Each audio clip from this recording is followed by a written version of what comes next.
quite political. Growing up, that 15, 16-year-old becoming aware, and, well, you did it to annoy your parents, obviously, but I think we're inundated with politics from an early age. I think everything is charged with politics and morality and the way to live. It's in everything, fables, nursery rhymes, little sayings. I remember, I must have been as young as 6, when we used to have an assembly at school, an infant school. We'd all come in every Monday and sit down on the floor, cross-legged, and our deputy headmaster used to come and tell us a story. And it always had a moral that we were meant to think about, and this would make us into leaders of men, character building.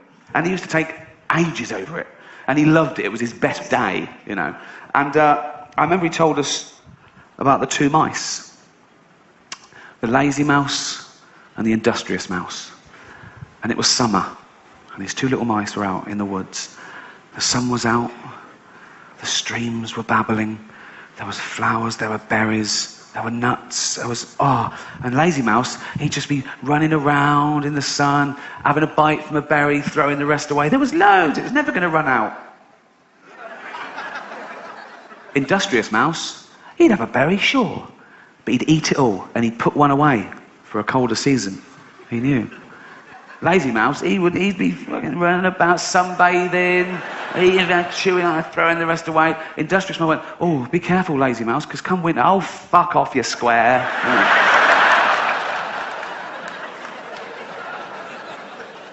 The fall comes, same sort of pattern. The last of the berries, he's chewing there, throwing the rest away. He's just like chilling out. He's kicking through the leaves.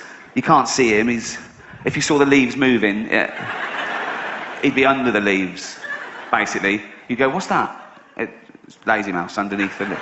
If you could go under there, like the Discovery Channel, you'd see lazy mouse going, fuck it.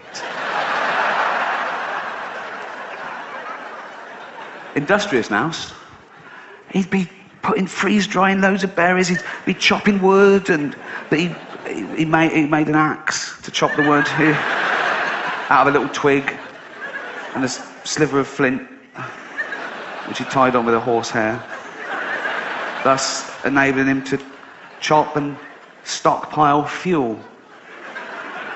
So, winter comes, different pattern.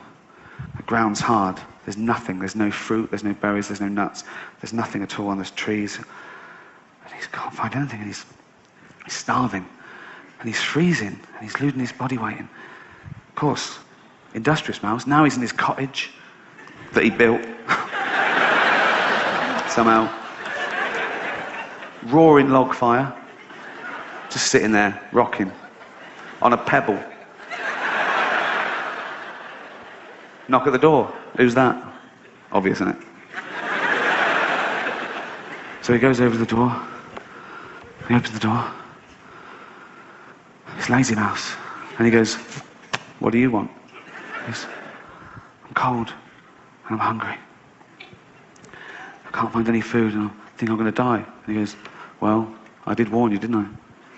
He goes, yeah. He goes, never mind. Come in here and share with me. Where's the moral there? Fuck around, do what you want, and then scrounge up a do-gooder. That's a terrible moral for children, isn't it? Awful.